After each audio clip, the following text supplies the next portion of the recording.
अध्याय 11 विराट रूप।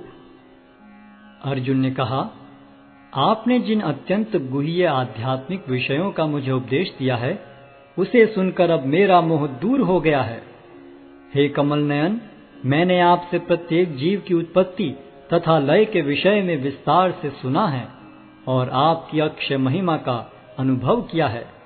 हे पुरुषोत्तम, हे परमेश्वर, यद्यपि आपको मैं अपने समक्ष आपके द्वारा वर्णित आपके वास्तविक रूप में देख रहा हूँ, किंतु मैं यह देखने का इच्छुक हूँ कि आप इस दृश्य जगत में किस प्रकार प्रविष्ट हुए हैं। मैं आपके उसी रूप का दर्शन करना चाहता हूँ।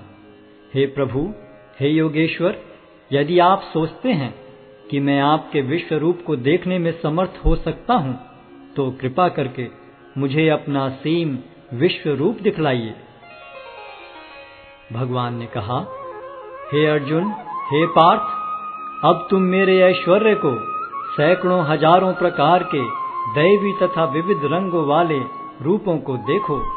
हे भारत, लो, तुम आदित्यों, वसुओं, रुद्रों, अश्विनी कुमारों तथा अन्य देवताओं के विभिन्न रूपों को यहाँ देखो। तुम ऐसे अनेक आश्चर्यमय रूपों को देखो जिन्हें पहले किसी ने न तो कभी देखा है न सुना है। हे अर्जुन, तुम जो भी देखना चाहो उसे तत्क्षण मेरे इस शरीर में देखो। तुम इस समय तथा भविष्य में भी जो भी देखना चाहते हो उसको यह विश्व रूप दिखाने वाला है। यहाँ एक ही स्थान पर चर अचर सब कुछ है, किंतु तुम मुझे अपनी आंखों से नहीं देख सकते, अतः मैं तुम्हें दिव्य आंखें दे रहा हूँ। अब मेरे योग ऐश्वर्य को देखो। संजय ने कहा, हे राजा, इस प्रकार कहकर महायोगेश्वर भगवान ने अर्जुन को अपना विश्व रूप दिखलाया। अर्जुन ने उस विश्व रूप में असंख्य मुख, असंख्य नेत्र तथा असंख्य आश्चर्य में दृश्य देखे। यह रूप अनेक दैवी आभूषणों से अलंकृत था और अनेक दैवी हथियार उठाए हुए था। यह दैवी मालाएं तथा वस्त्र धारण किए था और उस पर अनेक दिव्य सुगंधियां लगी थीं। सब कुछ आश्चर्य में, तेजमय, असीम तथा सर्वत्र व्याप्त था। यदि आकाश में हजारों सूर्य एक साथ उदय हों, तो उनका प्रकाश शायद परम पुरुष के इस विश्व रूप के तेज की समता कर सके। उस समय अर्जुन भगवान के विश्व रूप में एक ही स्थान पर स्थित हजारों भागों में विभक्त ब्रह्मांड के अनंत अंशों को देख सका। तब मोहग्रस्त एवं आश्चर्यचकित रोमांचित हुए अर्जुन ने प्रणाम करने के लिए मस्तक झुकाया और वह हाथ जोड़कर भगवान से प्रार्थना करने लगा। अर्जुन ने कहा, हे भगवान कृष्ण, मैं आपके शरीर में सारे देवताओं तथा अन्य विविध जीवों को एकत्र देख रहा हूँ। मैं कमल पर आसीन ब्रह्मा, शिवजी तथा समस्त ऋषियों एवं दिव्य सर्पों को देख रहा हूँ। हे विश्वेश्वर, हे विश्वरूप, मैं आपके शरीर में अनेकानेक हाथ, पेट, मुंह तथा आंखें देख रहा हूँ, जो सर्वत्र फैले हैं और जिनका अंत नहीं है। आप में न अंत दिखता है, न मध्य और न आदि। आपके रूप को उसके चकाचौंध तेज के कारण देख पाना कठिन है, क्योंकि वह प्रज्वलित अग्नि की भांति अथवा सूर्य के अपार प्रकाश की भांति चारों ओर फैल रहा है। तो भी मैं इस तेजोमय रूप को सर्वत्र देख रहा हूँ, जो अनेक मुकुटों, गदाओं तथा चक्रों से विभूषित है। आप परम आद्य ज्ञेय वस्तु हैं। आप इस ब्रह्मांड के परम आधार हैं। आप अव्यय तथा पुराण पुरुष हैं। आप सनातन धर्म के पालक भगवान हैं। यही मेरा मत है। आप आदि, मध्य तथा अंत से रहित हैं। आपका यश अनंत है। आपकी असंख्य भुजाएं हैं और सूर्य तथा चंद्रमा आपकी आंखें हैं। मैं आपके मुख से प्रज्वलित अग्नि निकलते और आपके तेज से इस संपूर्ण ब्रह्मांड को जलते हुए देख रहा हूँ। यद्यपि आप एक हैं, किंतु आप आकाश तथा सारे लोकों एवं उनके बीच के समस्त अवकाश में व्याप्त हैं। हे महापुरुष, आपके इस अद्भुत तथा भयानक रूप को देखकर सारे लोग भयभीत हैं। देवों का सारा समूह आपकी शरण ले रहा है और आप में प्रवेश कर रहा है। उनमें से कुछ अत्यंत भयभीत होकर हाथ जोड़े आपकी प्रार्थना कर रहे हैं। महर्षियों तथा सिद्धों के समूह कल्याण हो कहकर वैदिक स्तोत्रों का पाठ करते हुए आपकी स्तुति कर रहे हैं। शिव के विविध रूप आदित्यगण, वसु, साध्य, विश्वदेव, दोनों अश्विनी कुमार, मरुदगण, पितृगण, गंधर्व, यक्ष, असुर तथा सिद्धदेव सभी आपको आश्चर्यपूर्वक देख रहे हैं। हे महाबाहु, आपके इस अनेक मुख, नेत्र, बाहु, जंघा, पांव, पेट तथा भयानक दांतों वाले विराट रूप को देखकर देवतागण सहित सभी लोग अत्यंत विचलित हैं और उन्हीं की तरह मैं भी हूँ। हे सर्वव्यापी विष्णु, नाना ज्योतिर्मय रंगों से युक्त आपको आकाश का स्पर्श करते मुख फैलाए तथा बड़ी बड़ी चमकती आंखें निकाले देखकर भय से मेरा मन विचलित है। मैं न तो धैर्य धारण कर पा रहा हूँ, न मानसिक संतुलन ही पा रहा हूँ।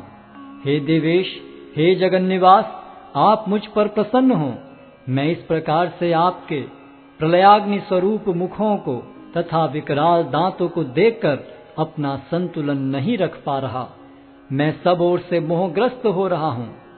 धृतराष्ट्र के सारे पुत्र अपने समस्त सहायक राजाओं सहित तथा भीष्म, द्रोण, कर्ण एवं हमारे प्रमुख योद्धा भी आपके विकराल मुख में प्रवेश कर रहे हैं। उनमें से कुछ के शिरों को तो मैं आपके दांतों के बीच चूर्णित हुआ देख रहा हूँ। जिस प्रकार नदियों की अनेक तरंगें समुद्र में प्रवेश करती हैं, उसी प्रकार ये समस्त महान योद्धा भी आपके प्रज्वलित मुखों में प्रवेश कर रहे हैं। मैं समस्त लोगों को पूर्ण वेग से आपके मुख में उसी प्रकार प्रविष्ट होते देख रहा हूँ, जिस प्रकार पतंगे अपने विनाश के लिए प्रज्वलित अग्नि में कूद पड़ते हैं। हे विष्णु, मैं देखता हूँ कि आप अपने प्रज्वलित मुखों से सभी दिशाओं के लोगों को निगले जा रहे हैं। आप सारे ब्रह्मांड को अपने तेज से आपूरित करके अपनी विकराल झुलसाती किरणों सहित प्रकट हो रहे हैं। हे देवेश, कृपा करके मुझे बतलाइए कि इतने उग्र रूप में आप कौन हैं। मैं आपको नमस्कार करता हूँ, कृपा करके मुझ पर प्रसन्न हो। आप आदि भगवान हैं। मैं आपको जानना चाहता हूँ, क्योंकि मैं नहीं जान पा रहा हूँ कि आपका प्रयोजन क्या है। भगवान ने कहा, समस्त जगतों को विनष्ट करने वाला काल मैं हूँ और मैं यहाँ समस्त लोगों का विनाश करने के लिए आया हूँ। तुम्हारे सिवा दोनों पक्षों के सारे योद्धा मारे जाएंगे। अतः उठो, लड़ने के लिए तैयार हो और यश अर्जित करो। अपने शत्रुओं को जीतकर संपन्न राज्य का भोग करो। ये सब मेरे द्वारा पहले ही मारे जा चुके हैं। और हे सव्यसाची, तुम तो युद्ध में केवल निमित्त मात्र हो सकते हो। द्रोण, भीष्म, जयद्रथ, कर्ण तथा अन्य महान योद्धा पहले ही मेरे द्वारा मारे जा चुके हैं। अतः तुम उनका वध करो और तनिक भी विचलित न हो। तुम केवल युद्ध करो। युद्ध में तुम अपने शत्रुओं को परास्त करोगे। संजय ने धृतराष्ट्र से कहा, हे राजा, भगवान के मुख से इन वचनों को सुनकर कांपते हुए अर्जुन ने हाथ जोड़कर उन्हें बारंबार नमस्कार किया। फिर उसने भयभीत होकर अवरुद्ध स्वर में कृष्ण से इस प्रकार कहा। अर्जुन ने कहा, हे ऋषिकेश, आपके नाम के श्रवण से संसार हर्षित होता है और सभी लोग आपके प्रति अनुरक्त होते हैं। यद्यपि सिद्ध पुरुष आपको नमस्कार करते हैं, किंतु असुरगण भयभीत हैं और इधर उधर भाग रहे हैं। यह ठीक ही हुआ है। हे महात्मा, आप ब्रह्मा से भी बढ़कर हैं। आप आदि सृष्टा हैं, तो फिर वे आपको सादर नमस्कार क्यों न करें। हे अनंत, हे देवेश, हे जगन्निवास, आप परम स्रोत, अक्षर, कारणों के कारण तथा इस भौतिक जगत से परे हैं। आप आदि देव, सनातन पुरुष तथा इस दृश्य जगत के परम आश्रय हैं। आप सब कुछ जानने वाले हैं और आप ही वह सब कुछ हैं जो जानने योग्य है। आप भौतिक गुणों से परे परम आश्रय हैं। हे अनंत रूप, यह संपूर्ण दृश्य जगत आपसे व्याप्त है। आप वायु हैं तथा परम नियंता भी हैं। आप अग्नि हैं, जल हैं तथा चंद्रमा हैं। आप आदि जीव ब्रह्मा हैं और आप प्रपितामह हैं। अतः आपको 1000 बार नमस्कार है और पुनः पुनः नमस्कार है। आपको आगे पीछे तथा चारों ओर से नमस्कार है। हे असीम शक्ति, आप अनंत पराक्रम के स्वामी हैं। आप सर्वव्यापी हैं, अतः आप सब कुछ हैं। आपको अपना मित्र मानते हुए मैंने हठपूर्वक आपको हे कृष्ण, हे यादव, हे सखा जैसे संबोधनों से पुकारा है, क्योंकि मैं आपकी महिमा को नहीं जानता था। मैंने मूर्खतावश या प्रेमवश जो कुछ भी किया है, कृपया उसके लिए मुझे क्षमा कर दें। यही नहीं, मैंने कई बार आराम करते समय एक साथ लेटे हुए या साथ साथ खाते या बैठे हुए, कभी अकेले तो कभी अनेक मित्रों के समक्ष आपका अनादर किया है। हे अच्युत, मेरे इन समस्त अपराधों को क्षमा करें। आप इस चर तथा अचर संपूर्ण दृश्य जगत के जनक हैं। आप परम पूज्य महान आध्यात्मिक गुरु हैं। न तो कोई आपके तुल्य है, न ही कोई आपके समान हो सकता है। हे अतुल शक्ति वाले प्रभु, भला तीनों लोकों में आपसे बढ़कर कोई कैसे हो सकता है। आप प्रत्येक जीव द्वारा पूजनीय भगवान हैं। अतः मैं गिरकर सादर प्रणाम करता हूँ और आपकी कृपा की याचना करता हूँ। जिस प्रकार पिता अपने पुत्र की ठिठाई सहन करता है, या मित्र अपने मित्र की घृष्टता सह लेता है, या प्रिय अपनी प्रिया का अपराध सहन कर लेता है, उसी प्रकार आप कृपा करके मेरी त्रुटियों को सहन कर लें। पहले कभी न देखे गए आपके इस विराट रूप का दर्शन करके मैं पुलकित हो रहा हूँ, किंतु साथ ही मेरा मन भयभीत हो रहा है। अतः आप मुझ पर कृपा करें और हे देवेश, हे जगन्निवास, अपना पुरुषोत्तम भगवत स्वरूप पुनः दिखाएं।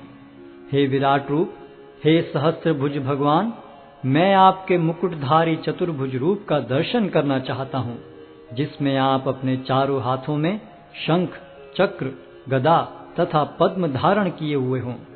मैं उसी रूप को देखने की इच्छा करता हूँ।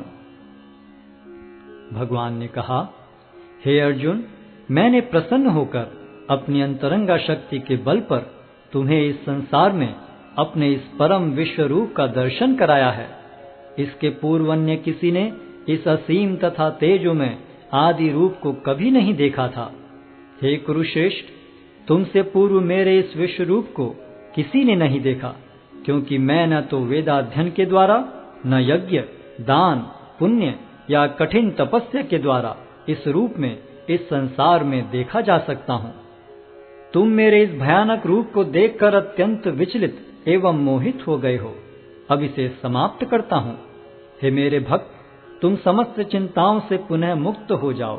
तुम शांत चित्त से अब अपना इच्छित रूप देख सकते हो।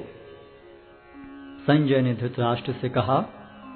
अर्जुन से इस प्रकार कहने के बाद भगवान कृष्ण ने अपना असली चतुर्भुज रूप प्रकट किया और अंत में 2 भुजाओं वाला अपना रूप प्रदर्शित करके भयभीत अर्जुन को धैर्य बंधाया।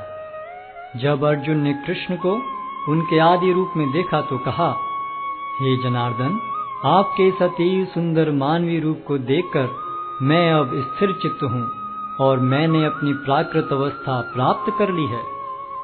श्री भगवान ने कहा, हे अर्जुन, तुम मेरे जिस रूप को इस समय देख रहे हो, उसे देख पाना अत्यंत दुष्कर है।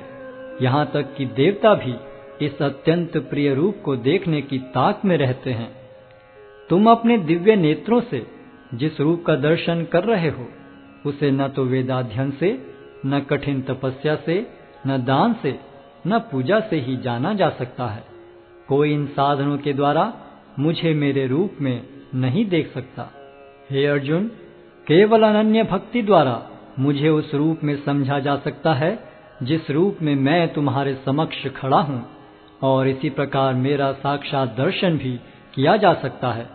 केवल इसी विधि से तुम मेरे ज्ञान के रहस्य को पा सकते हो। हे अर्जुन, जो व्यक्ति सकाम कर्मों तथा मनोधर्म के कलमश से मुक्त होकर मेरी शुद्ध भक्ति में तत्पर रहता है, जो मेरे लिए ही कर्म करता है, जो मुझे ही जीवन लक्ष्य समझता है और जो प्रत्येक जीव से मैत्री भाव रखता है, वह निश्चय ही मुझे प्राप्त करता है।